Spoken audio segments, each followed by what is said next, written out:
I die, fuck it, I wanna go to hell. Cause I'm a piece of shit, it ain't hard to fucking tell.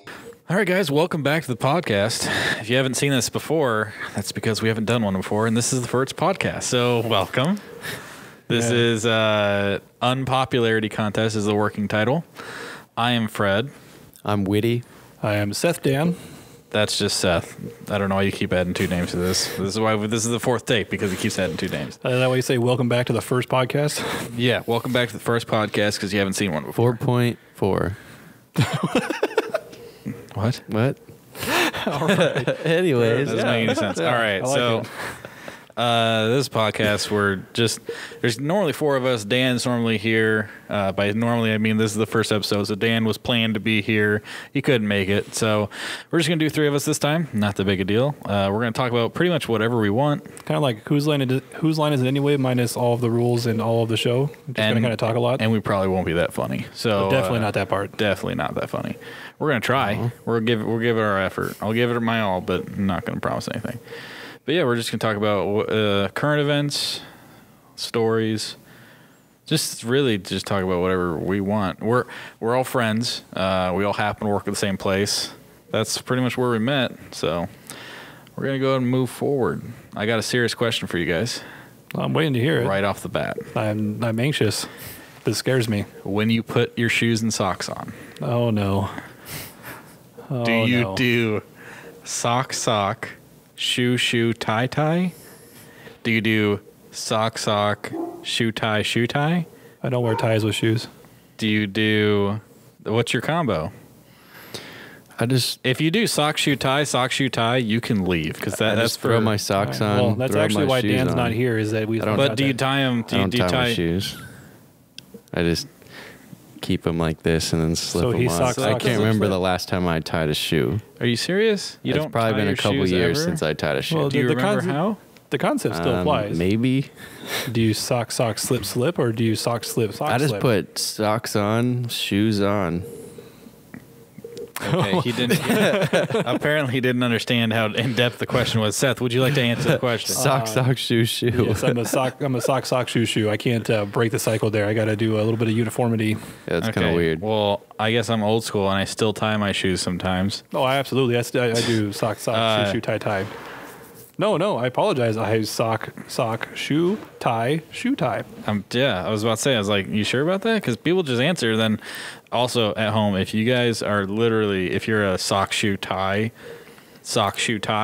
like one foot completely done before the other one even has a sock on it, you should probably seek help. You need some help because that's not how it's done in any part of the world. You think anyone goes like sock, shoe, tie, shoe? Like ties the second one before they even put it on. That's really thinking out of the box right there. Is this person like an amputee and they're tying it on their fake leg? Because that's the only way I'd see. I wouldn't imagine that an amputee would need to untie a shoe.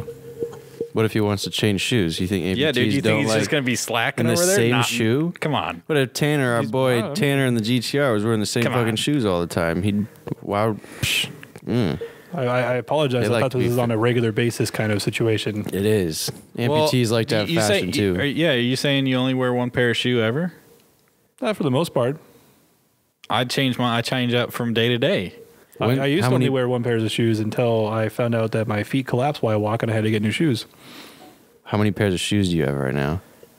Like working pairs do you actually cycle through? Yeah, working pairs. 2. Shit. I can't do that. I got 4 pair. I have like 8, maybe 10. I have a handful of shoes. I have never seen you wear 10 different kinds of shoes. Yeah, they're all in my life. That's my thing. I have 25 pairs in my closet. I don't wear them. I'm talking about shoes that you would wear in a normal week. Yeah. In a normal week, I probably rock like 2 or 3 different kinds. But that's more the answer I was looking for. 8 to 10 in the closet. Yeah, everybody has a bunch of the closet. I mean, I'm Adidas. I got all Adidas. What about you? I have 3 kinds of dress shoes, and I don't ever wear dress shoes. So there you go. I prefer Adidas just because of the way they fit and they're comfy. And I used to be a Nike person. Kind of getting off that Nike train. I used to wear Supras. Just not that comfortable. All I'd wear was Supras. I used to rock Nikes pretty hard. Just the fashion of them is fitting, like Nike colors. Shox? They're pretty easy. I never got Nike Shox. Oh, I had a pairs of Nikes, but then after I found out that my feet collapse while I walk, I had to get a pair of shoes with a supported arch, and now I wear Hoka's. So he's an old person now. Hoka's. I've never heard of Hoka. Yeah, it's a running shoe. I had never heard of a Hoka shoe as well until Seth had told me about it. What kind of shoes are you wearing right now, Fred? Those are Tim's, but they are working man Tim's. They're not like the ones you see in all the music videos.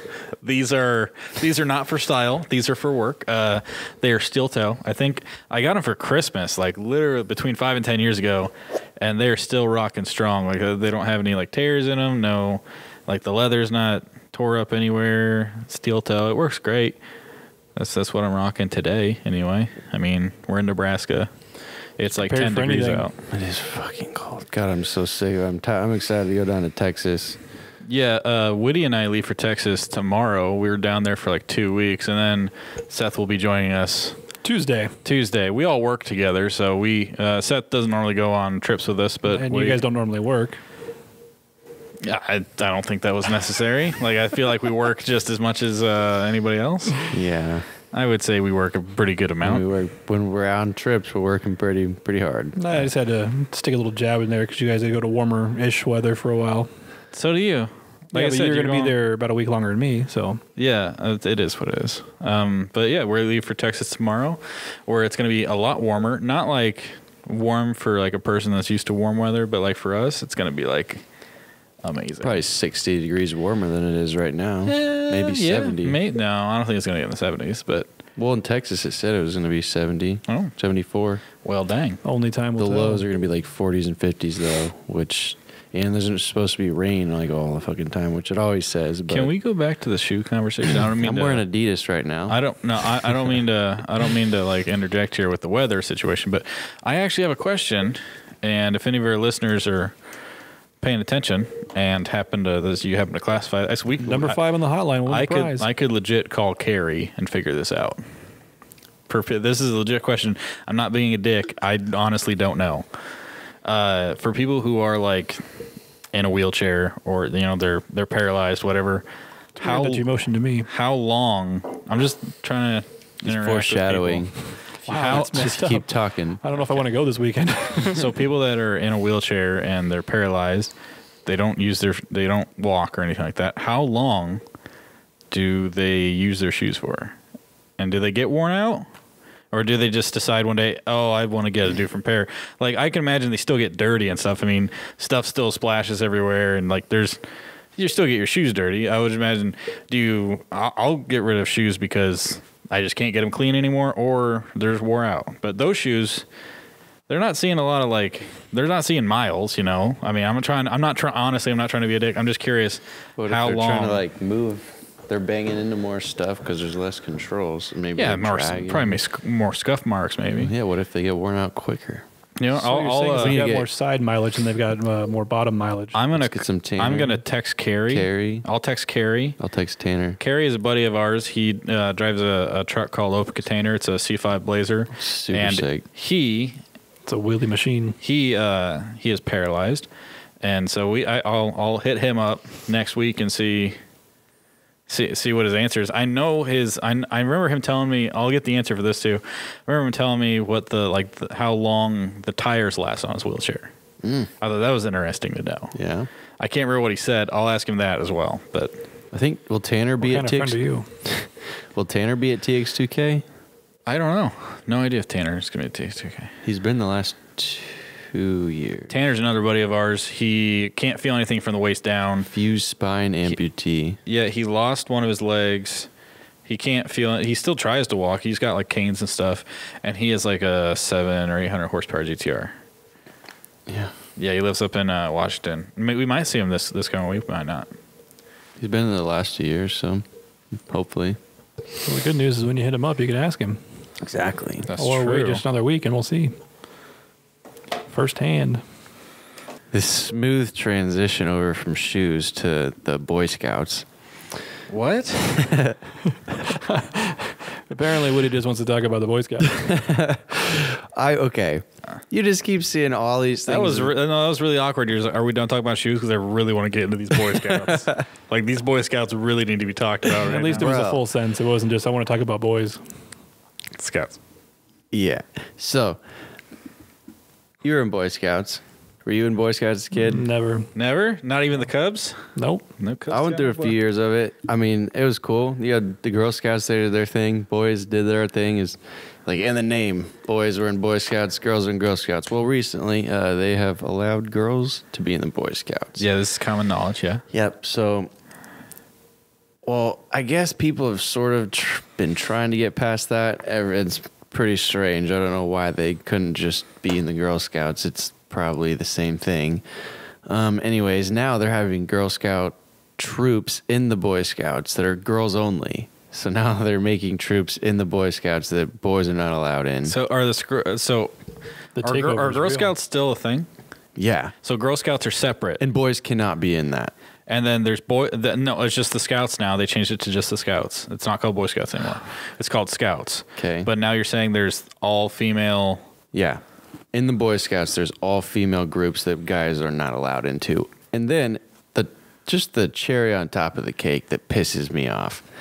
Okay. Why are boys stuck with selling all this crappy popcorn? Like girls go up and they're like, oh, hey, you want to buy some cookies? And everyone's like, fuck yeah, I've been waiting for this all year. Like I'm getting 10 boxes, maybe more. And then guys are going around selling popcorn. It's like, oh, I feel bad for Timmy. I guess I'll get 110 of. I mean, honestly, dude, I think that's a marketing situation.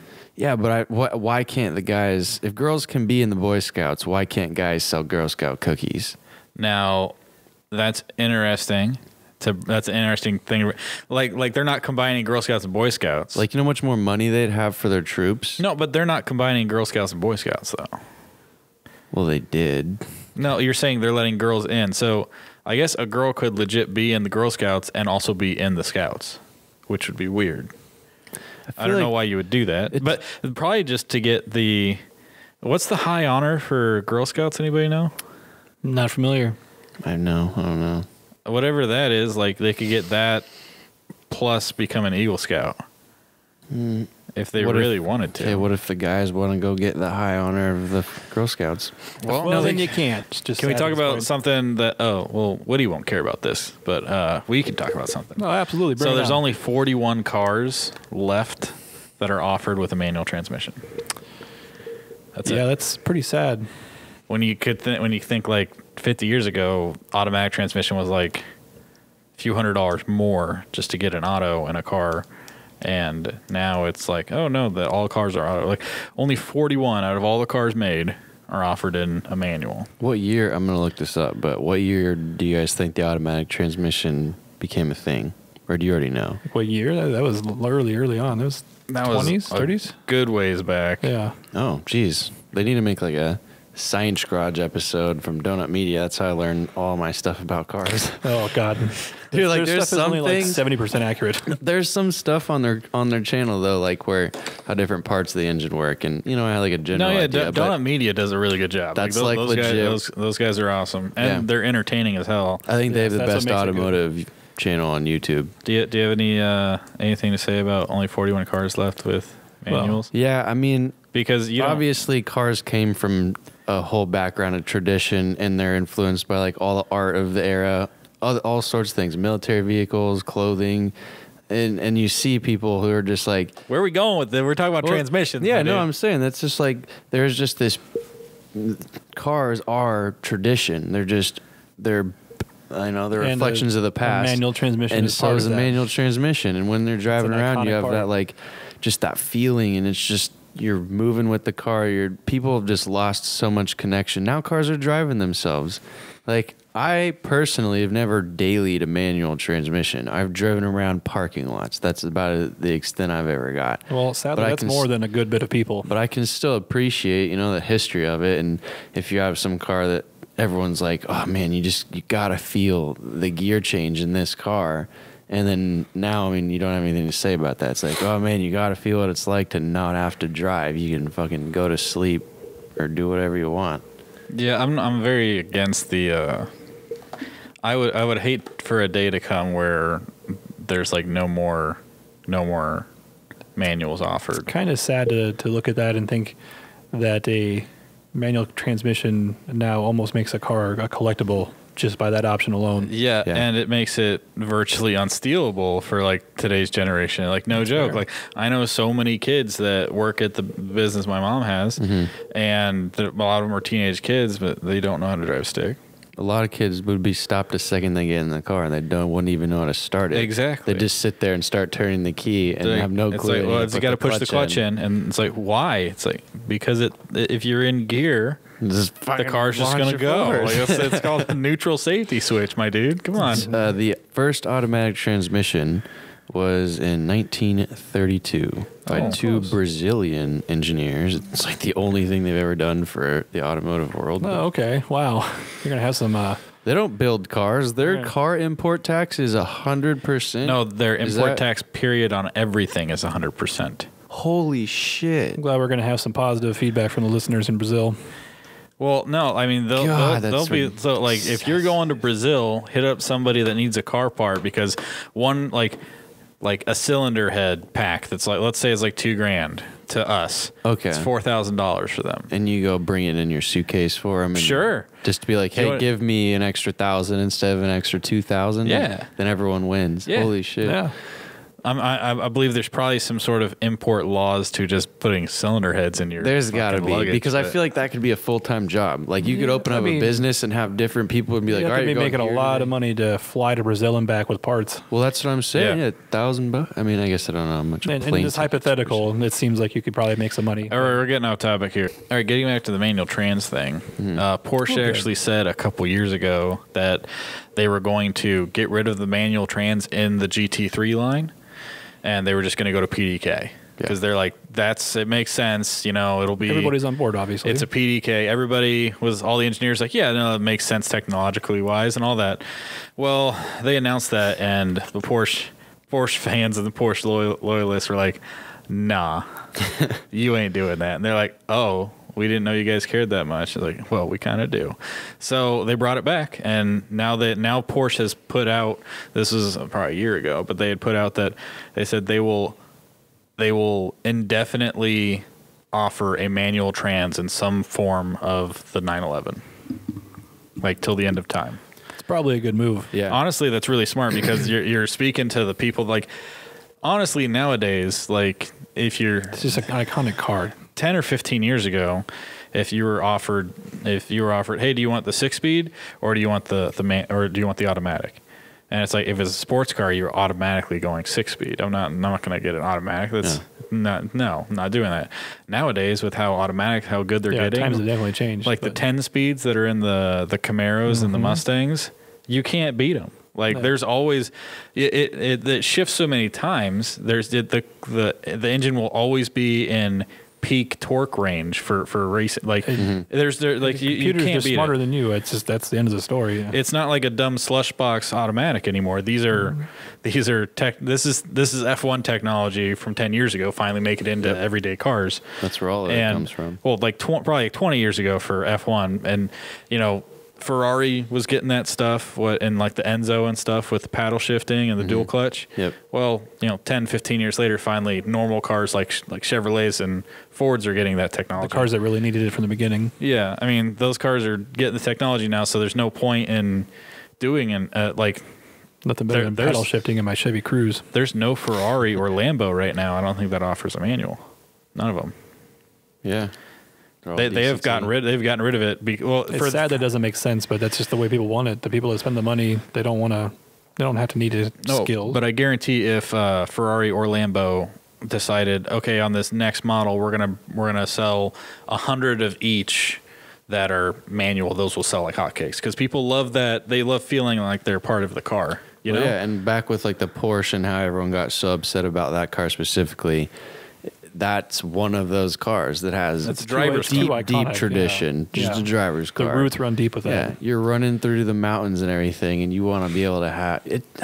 Driving a 911. I've only driven like a couple of them, and just like not fast or spirited or just like It's just a special. It's like it's a special occasion when you get to drive a 911.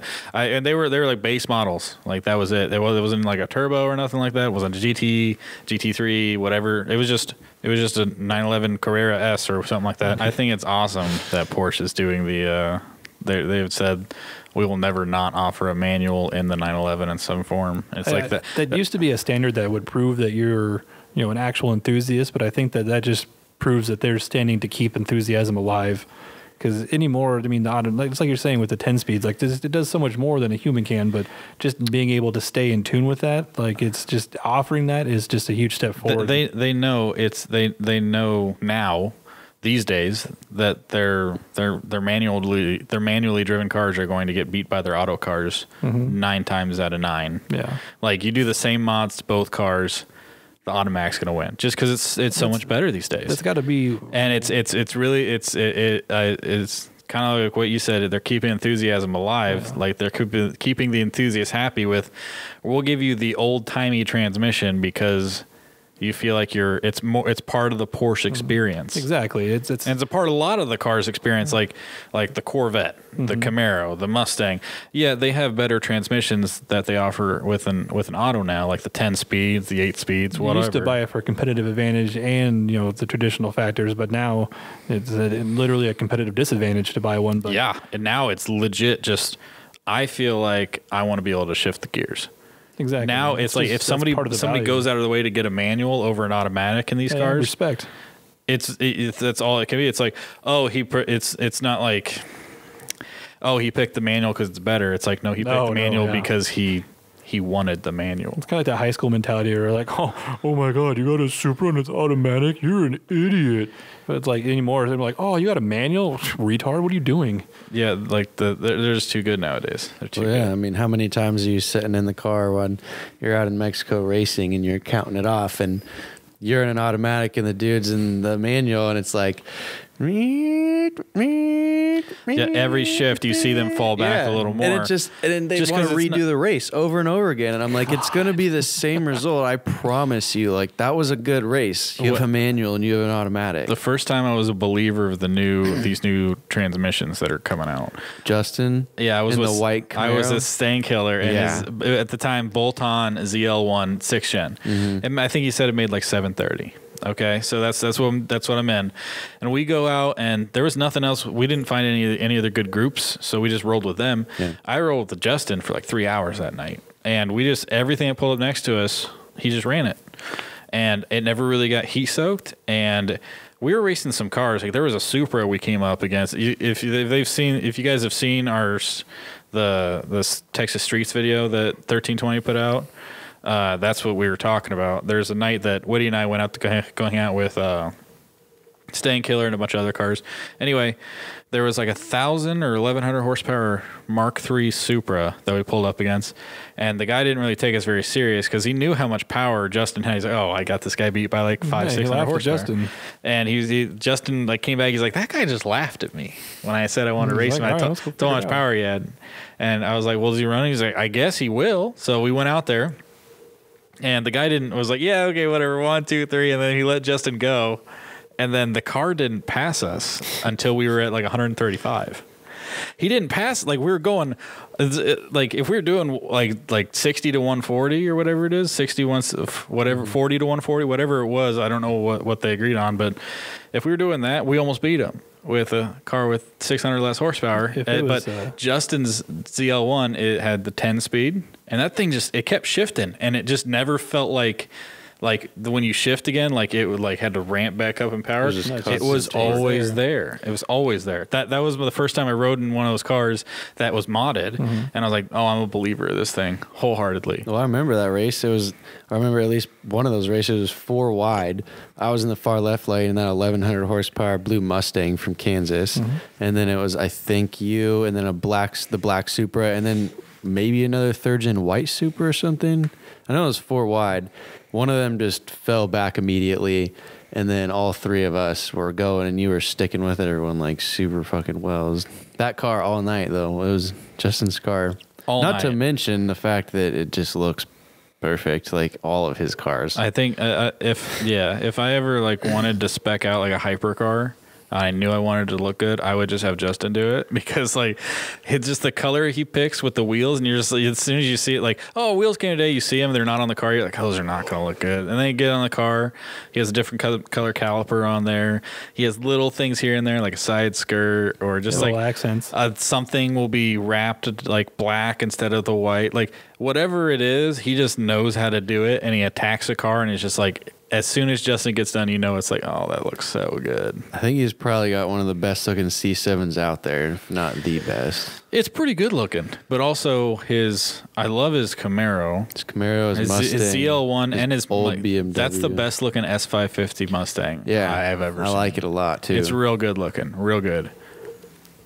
And then everyone's getting those things now. Yeah, literally. Yeah, I don't know if there's a sale on them or it's just everyone's like, oh, all I gotta do is like one or two things and slap a supercharger and have 1,000 horsepower race pretty car. Much, yeah, pretty much. The motors are handling so much nowadays. Like, yeah, so it kind of impressive. I mean, it is. And if I were to no, don't say it. Don't look at me like that. But if I were to get a new Mustang, yeah. Which I wouldn't. But looking at the brochures, if I were, there's a brochure on your dash. Don't lie. If I were to get one, first of all, of course, it'd be the Coyotes. First and foremost. Second of all, it's gonna have the 10-speed. Like those two things right there, yeah. And it's probably gonna be white. Well, yeah, me too. Yeah. So you're not gonna get the 4-cylinder EcoBoost. I'm no Kevin Cox, so I'm gonna go for the big motor, and there's no replacement for displacement, as they say. So, yeah, except for boost. Boost replaces that pretty quick. Turbos and nitrous, all day, and all that. Yeah. I don't want to get off track here with the S550 conversation, but we're not Mustang guys, so we can probably move away from that one pretty quick. So I'm going to move back to the race there with the Camaro and the Supra. Okay. Have you ever gone back and looked at any of the comments? No. Well, it's a very unpopular opinion to say that the Camaro had an advantage. The Supra fanboys came out strong with that video. Excuse me? They said he had an advantage with 600 less horsepower? No. They say that the Camaro got destroyed and that the video was just they couldn't comprehend it. It was ridiculous. So the Supra fanboys were like, there's no way that car got that big of a jump on him with 600 less horsepower. No, they say that you guys are blind and that the Camaro had no chance. It's like they watched a completely different video. We were in a pull for at least 4 or 5 seconds before that car came around. In their defense, there was no side-by-side perfect race. There was no... It's because they didn't take us seriously, so they just let us go. No, yeah, that's one of the things. It's just it's like a common misconception. Like so they thought that we weren't actually giving it the gas when we were. No, they did. They just thought that the Camaro had no chance in hell, and that the Camaro would have never beat him, and that a 30-year-old, 20-year-old Supra, whatever, just shit all over that Camaro. And yeah, so I was in the car. Yeah. I was in the car for that race, and I will tell you this. We had him beat till 135 when he came around us. Oh yeah, that's easy to tell from our perspective because I can comprehend that, but a lot of people did not find that opinion relatable. It was shocking. If you get bored, go back and read those comments. For anybody that's watching, if you guys happen to watch, we'll put the link in the description below. If you guys happen to watch the channel that we all work for, 1320 Video, if you guys happen to watch that, and you guys know the race that we're talking about, I was in that car and it happened just as it looks like it happened. So do you remember who ended up winning? It was the Mustang I was in or the black Supra? No, I don't. Because we went to like fucking 160 or so. Like I remember going super. That was a long race, and then you put the brakes. That Mustang was not made to brake, dude. I think that's actually probably the scariest car. It was, dude. No, there's no way it wasn't because that's the scariest car I've ever braked in. We're going like, I don't know, 170 or something. It was a long pull. He puts the brakes on, and it's just like the whole car. It was like the most violent shake, dude. It was like, I thought the front wheels were just gonna come off, and we were gonna just go sliding. It was so fucking sketchy. He's like, oh man, we were going a little fast there. Rear end's coming up off the ground. Like, Jesus. God, it was. People need to pay attention to their tires, their suspension, and the brakes. I don't There's care. a reason it's called full build, and it doesn't encompass just putting a power adder on. Yeah, I don't want to be in your 1,000 horsepower stock suspension, stock brake segue. setup. Like, dude, the only thing connecting your 3,000 pound death machine to the ground is those tires. And the only thing keeping that controlled is the suspension, and then stopping you going. We're going like 180, 200 nowadays. I mean, I bet you each of us hit 180 plus every night, all at TX2K. And I mean, cars just keep getting faster and faster. We're in Mexico, though. It doesn't matter. So, but just stopping, man, it's important. This is why I don't ride. I don't ride in cars that it's like, oh, what's up, man? Like, tell me about your car. Oh, just got it out of the shop. What it's fresh build. I was like, so what was it before? Oh, it was stock. I'm not riding with you. No. It's like, yeah, you just got my 1,000 horsepower car done last week. Oh yeah, I got a car ready for TX2K. It's 1,400 horsepower. Oh, so when'd you get it? Oh, it was delivered to me at the hotel. Oh. Like I've seriously. I've talked to people like that, and I'm just like, what kind of car is it? It's a Corvette. I was like, you're gonna kill yourself. Goodbye. Like that. I'm not. I'm like, I know there are people that are used to fast cars, but like any car, it's a new build. There's gonna be some growing pains, especially with driving it. You don't want to be next to a bunch of other. Not familiar with either. Yeah, you don't want to be next to a bunch of other 1,000, 2,000 horsepower cars when you gun it and shit goes wrong. It's just like, and you want to do it just to get the TX2K. There's going to be another one next year, and the next year, and the next year. Make sure your shit's safe. 9 times out of 10, if I get into a car to ride with somebody and they turn the radio up before they start talking or we have a conversation, I have already regretted the ride. It's happened more times than not where people are trying to show off their builds and stereos. And I just realized that I've made a mistake with who I've gotten into. Yeah, definitely. If somebody's more excited about their stereo than how fast the car is, and we're out street racing, you've definitely gotten to the wrong car. I was gonna use that opportunity to ask you guys, what is the scariest situation you've been in with the driver, and just kind of dive into that there and explain why we are skeptical about who we get into cars with. Yep. So, part of our job, we work for another YouTube channel called 1320 Video. We film racing. Part of our job, Woody and I's job, is to ride in cars for street racing and get the angle for roll racing and all that stuff. And I also been a part of it. He is an editor. He stays at home mostly. But that's rude. Facts. It's fact. Woody and I are out of town 9 months out of the year, and you're at home. So I used to participate in that, and they're just jealous, I guess. So I am kind of. But your question was, what's the sketchiest ride we've ever had? Sketchiest driver or car. It's kind of you can go for it. What do you seem to be about the actual cars? Okay. So this kind of goes over and it plays off of me saying, don't have stock suspension, tires, or brakes. Well, I'm in an 1,100 horsepower black Mustang. I think it was maybe like 2012, 13. Wasn't super new, but anyways. So we're going down the road and we're racing this other Mustang that's probably 12 or 1,300 horsepower.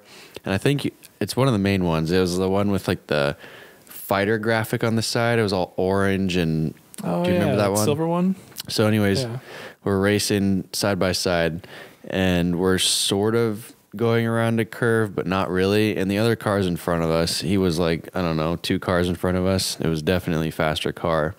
And some fluid, I don't know if it was oil or transmission fluid, started coming out of his car rather abruptly. And it was hitting all the exhaust manifold and everything. And it was just created a huge smoke screen and the shit was getting all over our windshield and everything. And all of a sudden the car goes sideways and we're looking directly at this dude and we're like, oh fuck.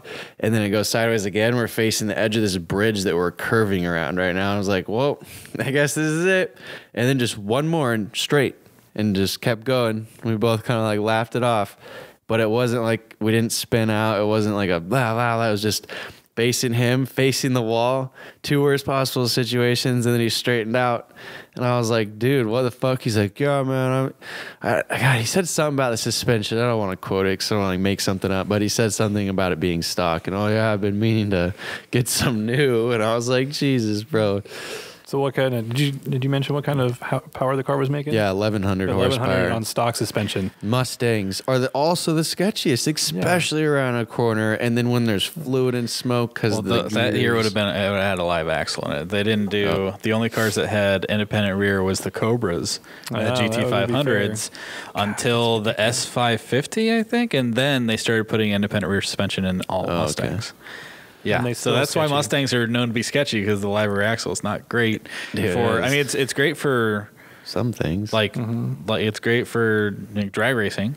Okay, not so great for corners or agility or anything like that. It was, yeah, and I know I've had other ones that I just don't remember as clearly, but I know for a fact that was like, holy shit. The point of these stories here are to emphasize the purpose and need for safety equipment and performance handling stuff, because people undervalue that. And as we've seen in many experiences before, there are situations where that could nearly cost people their lives. They don't understand what they're playing with when they're at these kinds of power levels. And that's kind of why I brought it up. Yep.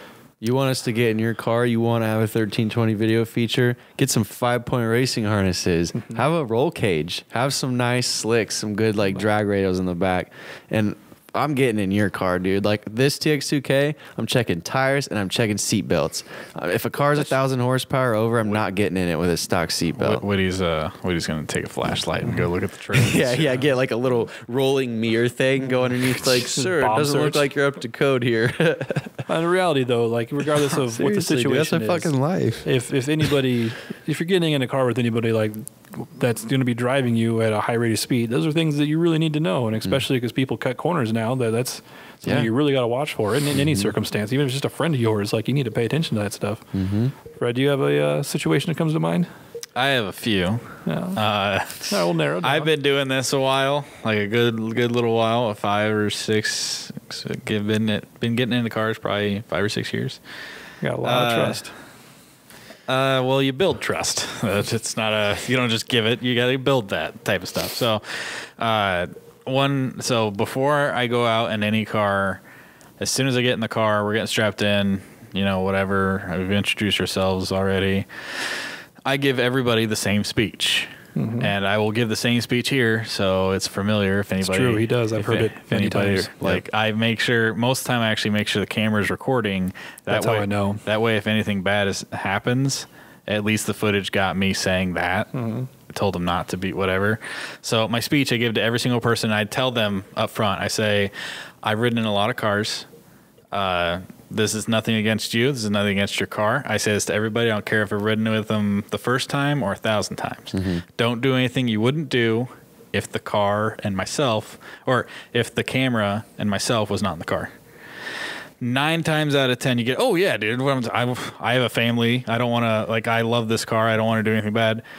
But there's the few where they're like, oh, okay, yeah. And they were about to do something stupid just to get on camera and just to get in the video.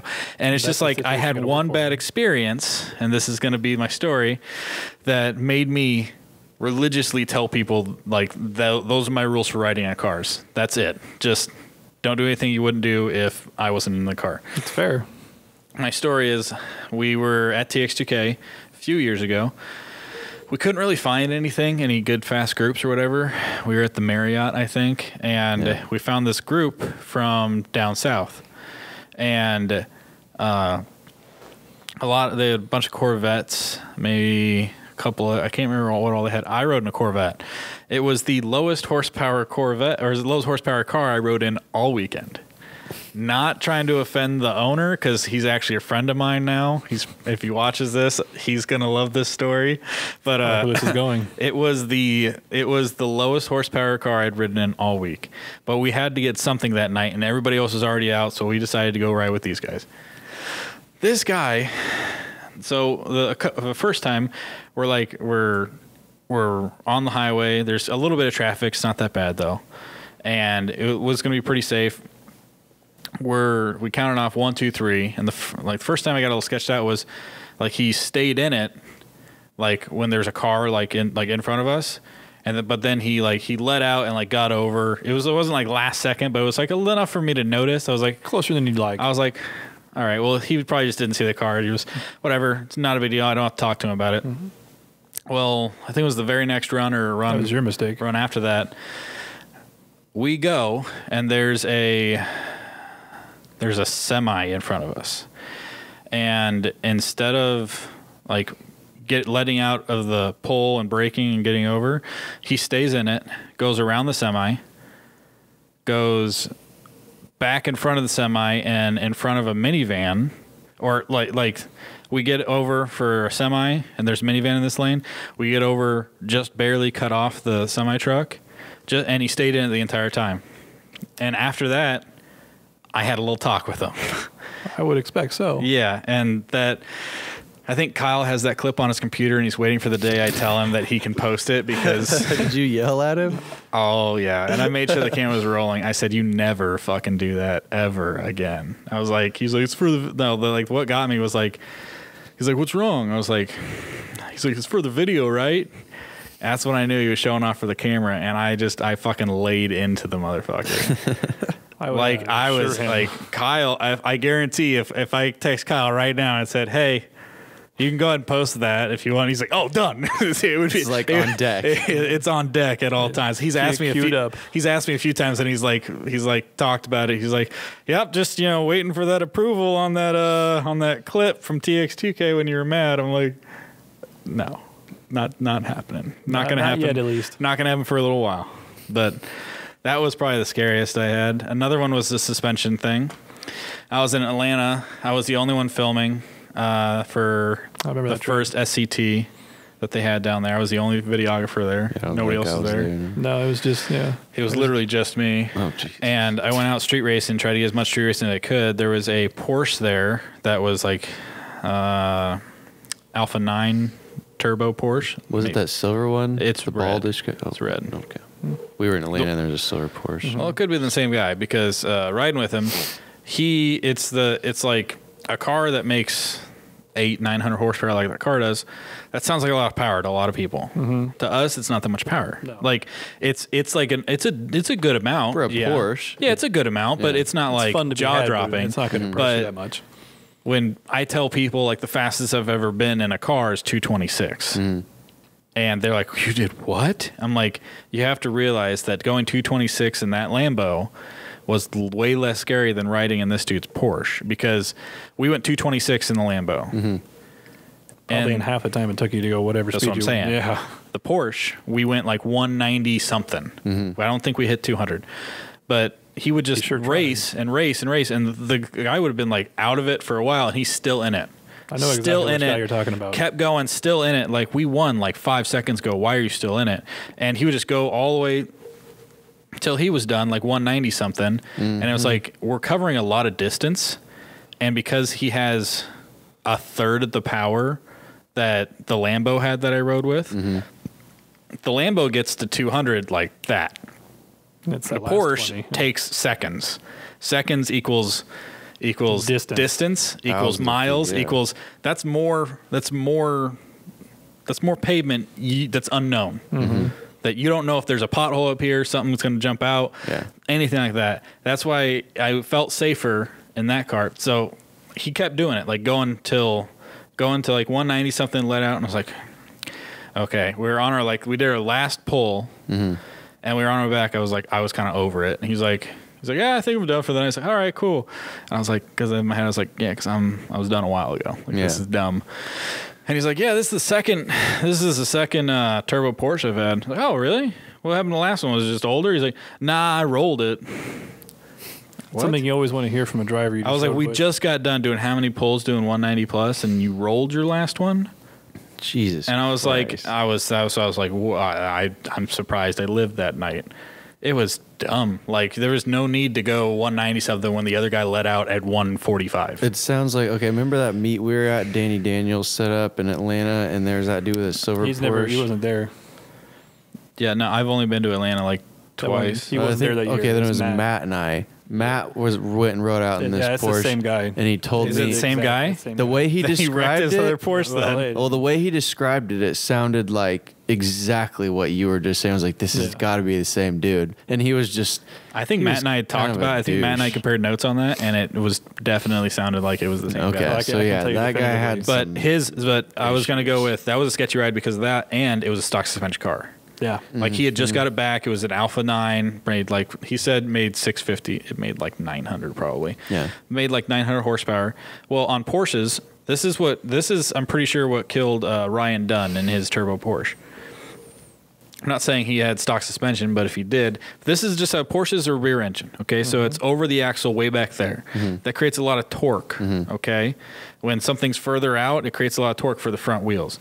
So also, it makes the suspension weird when you're braking. So when you get out of a Porsche, this is what I've been told anyway. When you get out of a Porsche and you're going really fast in a straight line, you don't slam on the brakes because there's so much weight in the back. The back will like not come off the ground, but it'll just get really floaty because the engine you're shoving the nose in. The engine's going to come up, and all that weight's just going to float on that stock suspension. And it's going to become very, very sketchy. Okay. This guy would get out of it at 190 or whatever and hit the brakes a little bit, and you just feel like why is the back end doing this? Like it's just a little shimmy, but you're like, Mustangs. one of those little things could have just snapped and just gone the wrong way. Yeah, no, I know. But from what I understand, when Ryan Dunn was I think he was trying to get off on an exit or something like that. He slammed on the brakes probably last minute because he realized it was the exit. This is all spec. I don't know how I wasn't there, but yeah. Like in Porsches, it looked very susceptible. This is what Porsches do. It's very understandable. You're going really fast. You slam on the brakes. The engine comes up and he was trying to turn right. Even if it's just for a second, it's not going to do. It's not going to do what he wants to do. The shift of weight at speeds, high speeds, that people don't understand. And that's a lot of the problem. Like with people, I see it in the groups all the time anymore. Like people just factory, like my TL group I'm in. People always like, oh, I took it up to like 136. I'm like, how long did it take you to do that? Like that's sketchy. Not safe. Sketchy. And on a stock suspension car, it's not designed to withstand those speeds. The amount of ground you have to cover to do that. Then you add in something like that. No one's prepared for that. And not even just with Porsches. I know for a fact that I've been in cars while we're out racing and they'll slam their brakes on, and the people that slam their brakes on too quick, no doubt I can feel the rear end do that floaty wobble thing. Yeah. And that's what would happen like with that blue Mustang. People need to slowly put the brakes on, especially when there's 2 football fields of open road and there's no people. Like slowly, yeah. And that's the other thing. Like, man, if you don't have a reason to slam on your brakes, don't do it. Yeah. Like it's just like if you're going like 160 and you let out the gas, your car has a really big windbreak. Just it being itself. Let it cool down. Let it. If there's no traffic ahead of you or whatever, just let it coast down. Let it coast. I don't want to die. I don't want Fred to die either. Slow it down. God, trips would be boring if Fred was dead. Which is touching back on that part where that guy was, reaching for 190 every time. Yeah. It's like you said, the amount of ground you have to cover to do that's that what I'm saying. Is just what I'm saying. Like the amount of ground you have to do that comparatively to a car that has twice as much power is absolutely insane. And that's what people are like, oh, 2,000 horsepower, you can never use that. I'm like, no, that makes it actually, I wouldn't say safer, but it makes it a great deal. People more predictable. Like I said, people do not understand when I tell them. People will ask me because it's like a party joke type of thing. It's like let's ask Fred this. It's like because Fred does this does fast car stuff. So what's the fastest you gone in a car? Like I've gotten that question so many times from people that from my friends that aren't really into cars. Mostly from them, not really from car people. They don't really care how fast I've been. It's weird that's a metric, but it scares me that with power cars make anymore. Like their fastest they've been in a car is probably 105. And when I say I've been 226, and they're like, what? You were riding and you let why you felt that was just okay? I was like. I was just like, well, if you rode in the same car I did, you'd realize that there's a lot of technology in that car to make it do what it does, and it manages the power perfectly. And it was like, so it was a 6-speed underground built Lamborghini that at the time made 2 or 2,300. Yeah, 2,300. 2,300, something like that. We went from 40 roll, 50 roll, 60 roll, something like that, and we went up to 200 like that. Yeah. On the last pull, he was like, let's see what it'll do. I was like, all right, whatever. We were out having fun. He goes to like the top of fifth, and it was right about like 226. And it was like the rate of acceleration those cars have. Those guys at Underground, I don't know what type of witchcraft they do, but like nothing man-made should do what that car did.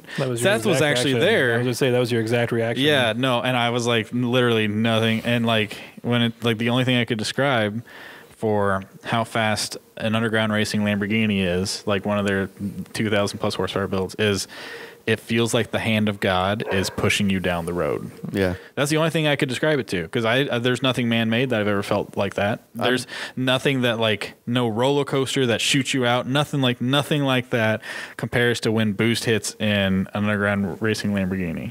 I'd feel safer going that fast in a Lamborghini, one of theirs, than going 130 in a Mustang. Yeah, like an EcoBoost starts like rattling, like an EcoBoost Mustang that's stock going 130, or that car doing 200. I'm literally going to feel safer in the Lambo because you're going to cover half the distance and go twice as fast. Even the big V8 Mustangs are like 800,000 horsepower. Some of them, when they're going 130, I don't know who built them or what their purpose was built for, but man, it's just shaking. It's like the alignment's off, the tires can't handle it, something. But I know, like, this car cannot be safe. And then I'll kind of like, hey, I'm gonna go try and find another ride, dude. Like, thanks for the ride. And then just pray I can get in something else, or just sit at the gas station and be like, no, my mom called. I gotta Uber. go home. I need a speed limit ride home. Yeah. I know my story, but there was something I was coming out of that was from that. That was something I was going to put into there, but I don't know. It's something about the lines of. It's when people are like, they're like, oh, you spent $100,000, $200,000 on a underground performance package, and I could build a Mustang for $50,000. And I'm like, yeah, but that car is going to perform 10 times better than yours every day of the week, and it'll be 400 times safer because you're not just paying $200,000 to go fast. You're doing it to go fast correctly, and people don't value that at all, or enough at least. I legit was this. So I found this on Cars.com. Like last week, you saw it. The red one. Yeah, so I was legit just like looking at Lamborghinis on Cars.com because when I get bored, I look at cars I cannot afford and will never afford. So I look at those cars, and I just went to. Normally, I look at cheapest. So where's the bottom of the barrel? What I could afford maybe if I had like a really good luck at some point in time. And I look at those, and they start at like the 180,000 mark or something like that for the Huracans. Yeah. And then to make it desirable, you got to spend twice that. And then I did. Okay, let's see, highest price. So I went to highest price, $599,000, and I was like, what the fuck? And I looked at the picture. I was like, that looks like the UGR, the DCT record holder. And I click on it, and it was like a really good. It was like a picture of it. The first picture. Normally cars are there in the showroom or something like that. This car was like running down an airstrip. It looked like. Like I'd seen a lot of pictures of that, and I was like, "Oh, okay." So I click on it, and then I go down, and it's like, "Oh, it is that car," and it was $600,000. That car new was probably 230 to 250, and then all they did was put visually wise, I think all they did was put the Performante wing on it, and then they did a full X2 package. It's expensive. Yeah, they did X2 package on it. From what I understand, the X package on a car is $399,000. So the X2 package is more. Double that. I don't know if it's double, but let's say their best one's $500,000, right? That's what I was told. Probably. Okay. I mean, since that's the world will never know unless you can afford to pay for it yourself. $399,000 for the X package. X2 is the highest one I've heard of. Okay. And that's what this car is. Okay. And let's say it's $500,000 to build it. If it's the same car, it's the DCT record holder. It's done 244.5 mile. Yep. It's 3,500 horsepower. Oh yeah. Capable of over 3,000 horsepower. Yeah.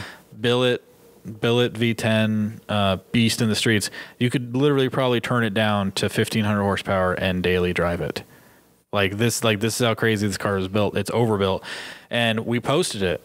And the comments in that was just like, it's not worth $600,000. No, you can't modify a car and make it worth more. That's not how that works. I was like, those are the people that can't afford it and also don't value safety. And they're just like, there's no way it costs that to build that. I was like, Everyone's an expert. I comment back to him. I was like, there's like 2 or 3 shops in the world that can even build a 2,000 horsepower Lamborghini. And So together. you're gonna pay a premium for them. Yeah. Okay. And this one is the DCT record holder.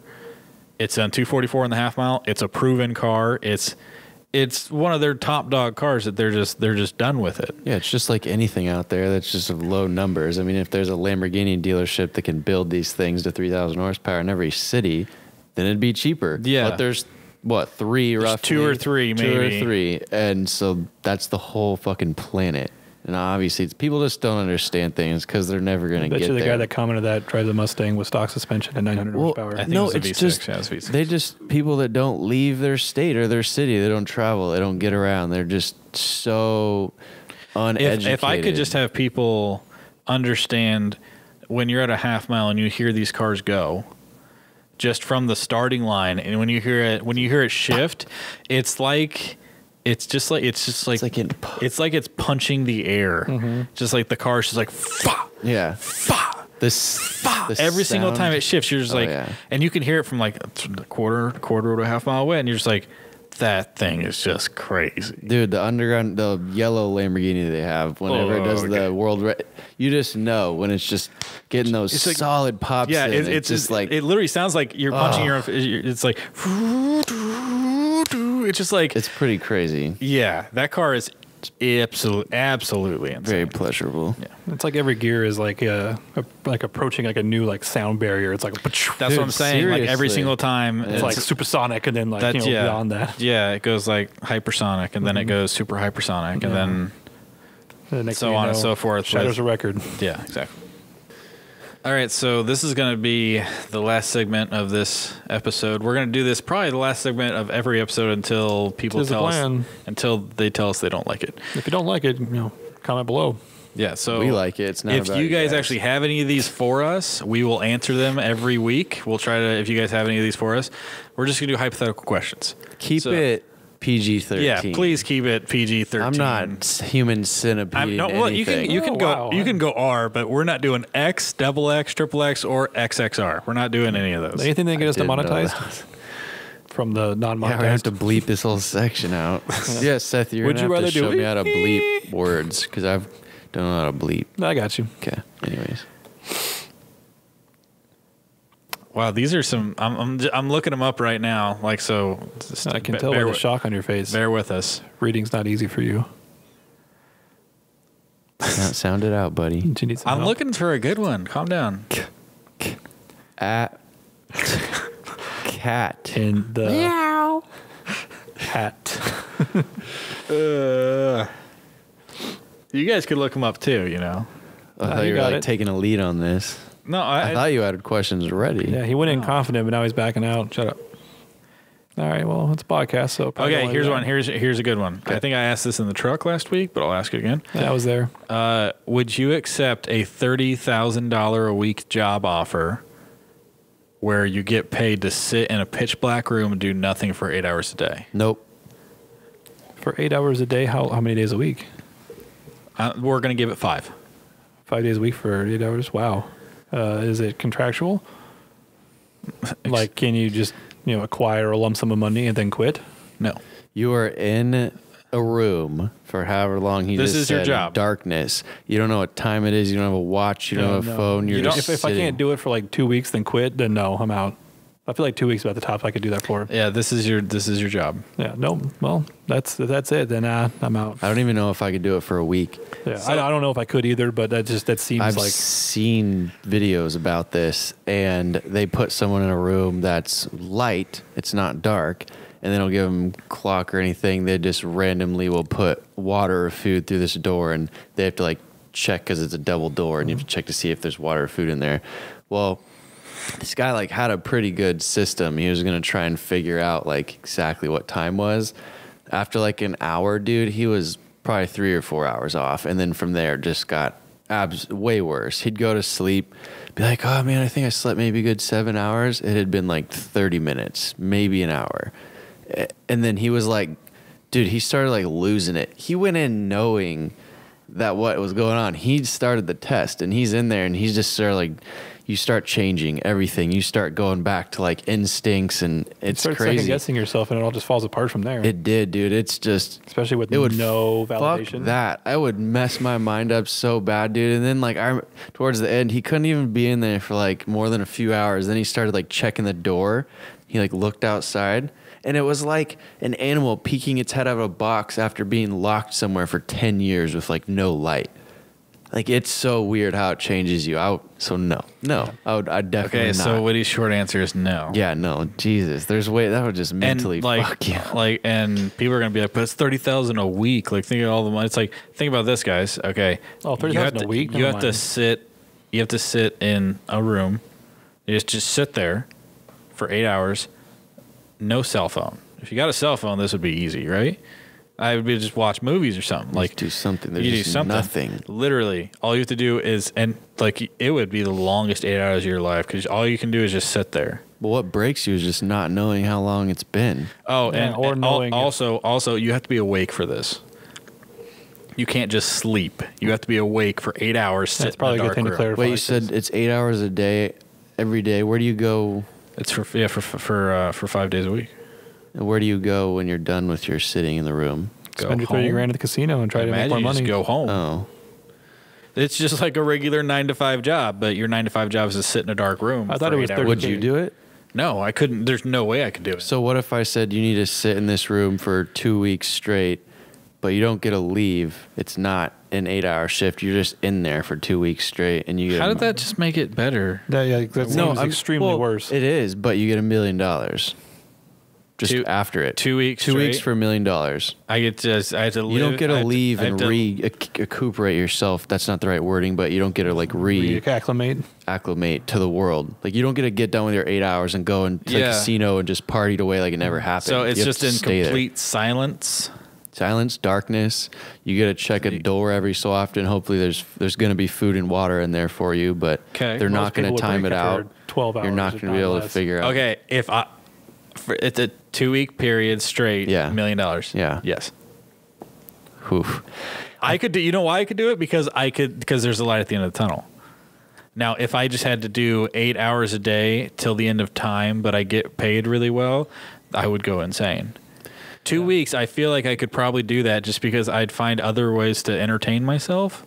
In the dark? Dude, I don't know.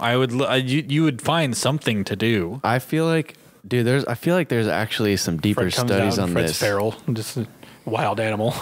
I don't know. That's what I'm saying. Is the mental mess up gonna be worse than that $1 million? You're gonna be so fucked up that you're not gonna be able to spend that $1 million. Or you're gonna spend it all on therapy, so you're gonna be right back where you started. Exactly. That's what I was thinking.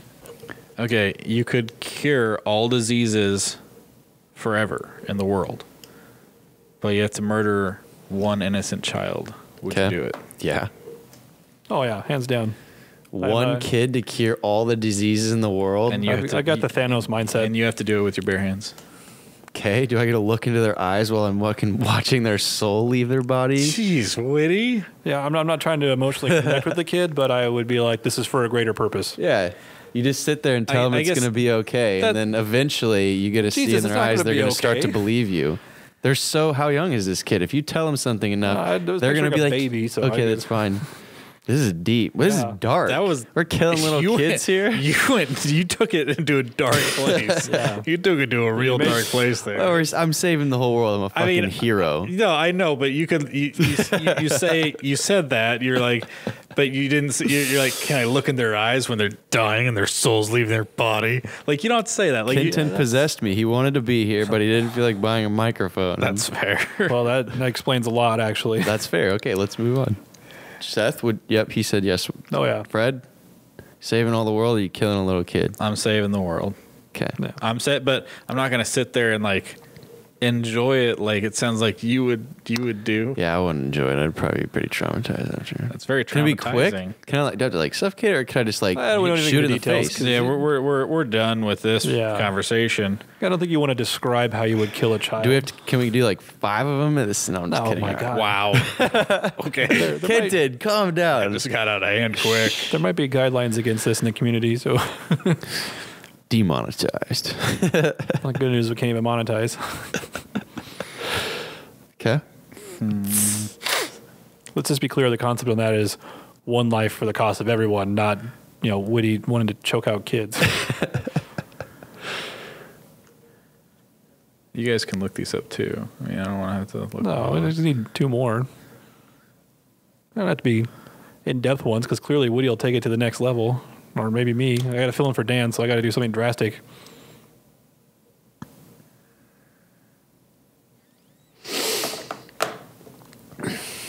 What was the one from last week? If your mom was in your sister's body. Stop. We're not doing that question. Not gonna do it. Oh, that was one of those fucked up things that was.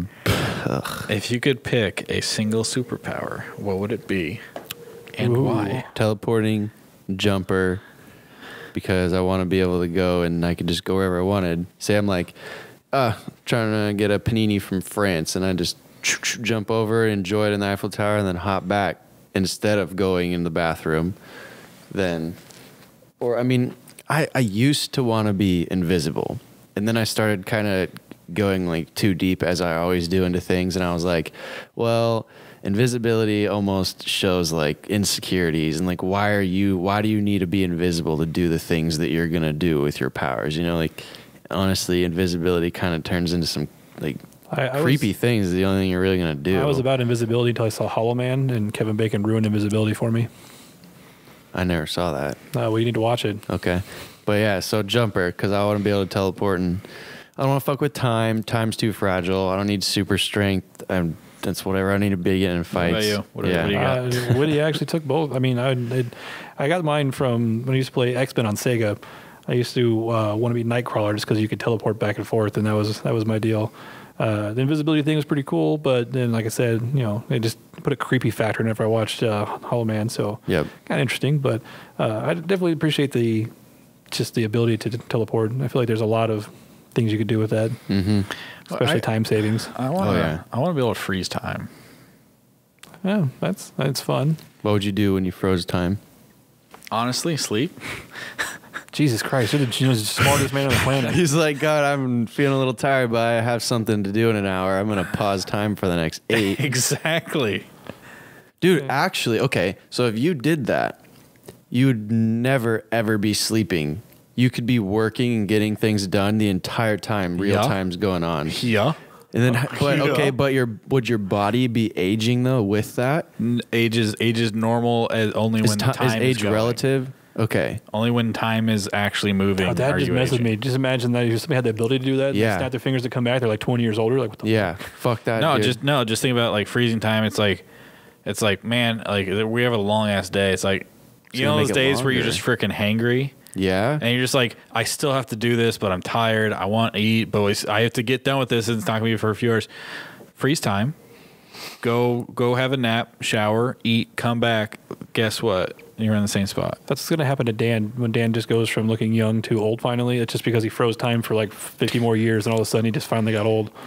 So, but also another one would be, I don't know how much this would get abused, or how it would be probably with time travel.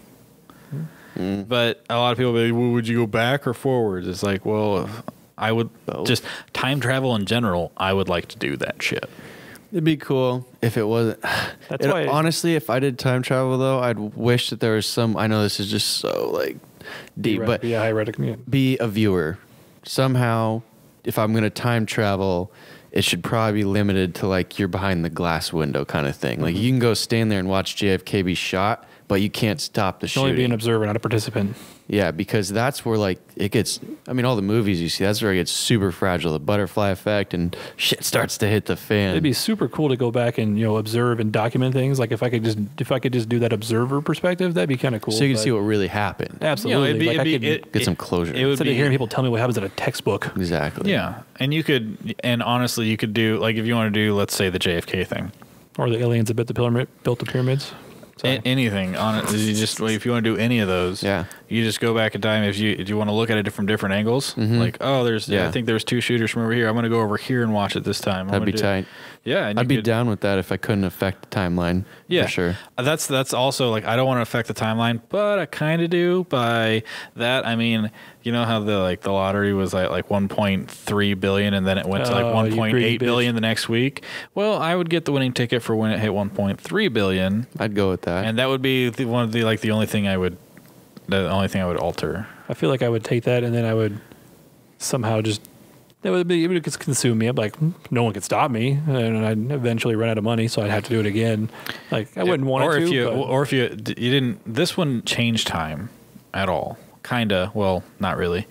If you went in the future and you did the sports betting things, you just find like in Back to the Future. Yeah. But you go find the sports almanac. You just find one that you dump all your money into, like all of it. It's one of those ones where it's like 1,000 to 1, and there's no way it's going to happen. And it's one of those little things that you bet on. You're like one of the 3 people that bet on it. Yeah. And then you make like hundreds of millions of dollars that way. That way, it doesn't change the timeline. Like that still happened. Yeah. And it didn't. Yeah. I just get rich out of it. Yeah. Funny story about that. I'll have to send you guys a link to a podcast that had a conversation about something similar. It's one of those things where it's like somebody, you threw in money, like a ridiculous amount of money on, 1,000 to 1 odds. And someone's like, don't do that. And then, it comes in and just, you're like, what the fuck? Yep. All right. Yeah. That was a decent first episode. I don't even remember what all we talked about, but hopefully it's entertaining for folks at home. Yeah. Yeah. As long as you guys enjoy it, let us know. If not, let us know. Yeah, I'm sure people on YouTube are ruthless, so we'll know either way. Yeah, Jesus, be gentle though. We're new. We're virgins. Whoa. Sorry. Like a virgin. The very first time. Podcasting for the very first time. We got it. And dodged a bullet. All right, guys. That's going to do it for the podcast. I am Fred. Witty. That is Witty. Dan Seth. That's Seth. We'll see you guys Seth. next week. If not, see you when we see you. Yeah. So don't worry about it. Maybe we'll see you while we're at TX2K. Seth, can you shut the fuck up? I don't want you making promises you can't deliver on. All right. Fight night. All right, guys. Thanks for watching the first episode. We'll see you guys next week. This has been Unpopularity Contest. UPC out.